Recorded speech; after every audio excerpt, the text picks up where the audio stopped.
16 ஆண்டு காலம் ஆட்சி அதிகாரத்தில் இருக்கும் போதில் ஒன்றும் செய்யாமல் இன்றைய தினம் கிராமத்தில் சொல்கின்ற பழைமொழி பாரி தும்பை விட்டு வாழை பிடிப்பதாக கதையாக இருக்குது. எல்லா வகையிலும் பிடித்தான். கச்சத்தீவை தாரை வார்த்தது இவருதான், அதை எதிர்ப்பு குரல் கொடுக்கிறது இவருதான். இரட்டை வேடம் போடுகின்ற முதலமைச்சர் இன்றைய முதலமைச்சர். அதே போல நீட் தேர்வை கொண்டு வருவதும் காங்கிரஸ் திமுக தான். அப்பவே கொண்டு வரலைன்னா இவ்வளவு பிரச்சனை எதுக்கு? பிரச்சனையை உருவாக்குவதும் இவர்கள் தான். அந்த பிரச்சனையை திசை திருப்புவதும் நாடகத்தை அரங்கேற்றுவதும் திமுக தான். எல்லாம் கைவந்த கலை. நாட்டு மக்களை ஏமாற்றுவது எப்படி என்று திமுக காரனை கேட்ட சொல்லுவோம்.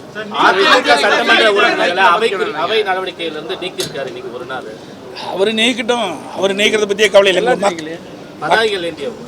மக்களை பற்றி தான் எங்களுக்கு சிந்தனை. மக்களுடைய பிரச்சனையை முறையாக அரசுடைய கவனத்துக்கு கொண்டு வரணும். அதை தீர்க்கப்பட வேண்டும் என்பதற்கு தான் மக்கள் எங்களை தேர்ந்தெடுத்திருக்கிறாங்க. அதை நோக்கித்தான் நாங்கள் சென்று கொண்டு இருக்கின்றோம். இவர்களை போல ஆட்சி அதிகாரம் எங்களுக்கு நாங்கள் நினைக்கவில்லை. எங்களுக்கு எது சரின்னு படுதோ அதை நாங்கள் செய்வோம். இவர்களை போல தட்டி கழிக்க மாட்டோம்.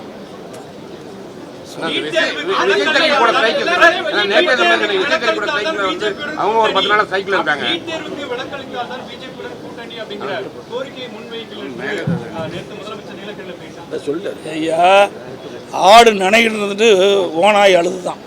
உனக்கு ஏயா வளர்க்குற? நீட்டு யார கொண்டாந்தது முதல் அதை பாரு. சும்மா பொய்ய பேசிட்டு கூடாது. எப்போ பார்த்தாலும் பொய். இன்னொன்று சொல்லிக்கிட்டு இந்தியா கூட்டணிங்கிற இந்தியா கூட்டணியில் காங்கிரஸ் தான் முக்கிய பங்கு வகிக்கிறது. இந்த இந்தியா கூட்டணி 2வது கூட்டம் பெங்களூர் நடக்குது. அப்போ நான் அந்த தெரிவித்தேன், இன்றைக்கி முதலமைச்சர் பெங்களூர் போகிறீங்க, தமிழ்நாட்டு அணைகள்லாம் மேட்டூர் அணையில் நீர் குறைவாக இருக்குது, விவசாயிகளுக்கு தேவையான நீர் கிடைப்பன்ற பேச்சை நீங்கள் எடுங்க, நீரை பெறுவதற்கான நடவடிக்கை எடுங்கன்னு சொன்னேன். ஏதாவது காதில் போட்டுட்டாரா? இந்தியா கூட்டணியில் ஒரே ஒரு கேள்வி மட்டும் வைங்க. இன்றைக்கி இந்தியா கூட்டணியில் நாங்கள் அங்கம் வகிக்க வேண்டும் என்றால் 50 ஆண்டு காலம் போராடி வந்து உச்சநீதிமன்றத்தின் மூலமாக பெற்ற தீர்ப்பை நீங்கள் முழுமையாக நிறைவேற்றுங்கள். அதோடு உச்சநீதிமன்ற தீர்ப்பின்படி காவிரி நதியின் குறுக்கே தடுக்கவோ தேக்கவோ நீரை திருப்பி அனுப்பவோ முடியாது என்று சொல்லியிருக்குது. அங்கே குறுக்கே மேகதாது அணை கட்டப்படும் என்று சொல்லியிருக்கிற கட்டக்கூடாது. அதுக்கு உறுதிமொழி வாங்கி கொடுத்துருந்தா பரவாயில்ல. இந்த முதலமைச்சர் இதை கேட்குறாரு. அப்புறம் இந்தியா கூட்டணி சேர்ந்து என்ன பிரயோஜனம்? குடும்பத்தில் இருக்கிறவங்க அதிகாரத்துக்கு வர வேணும், வேறு ஒன்றும் இல்லை. பாருங்கள், குடும்பத்தில் பாருங்கள், திரு கருணாநிதி, அதுக்கு பிறகு ஸ்டாலின், அதுக்கு பிறகு உதயநிதி, திருமதி கனிமொழி, தயாநிதி மாறன், இவருக்கு தாங்க இருப்பாங்க எல்லா கீ போஸ்ட்டு. அந்த கட்சியில் பார்த்தீங்கன்னா குடும்பம் தான் ஆட்டோ பாக்ஸ் மாதிரி அப்படியே சுருட்டி வச்சிருக்கு. குடும்ப ஆட்சி. அதுக்கு முடிவு கட்டுற தேர்தல் 2026ஆம் ஆண்டு நடைபெற்ற சட்டமன்ற பொதுத் தேர்தல்.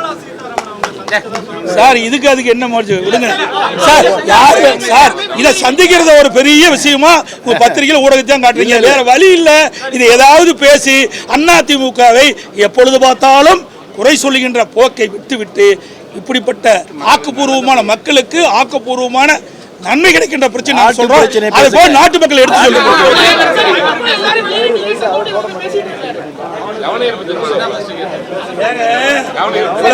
கேள்வி கேட்குறீங்களே.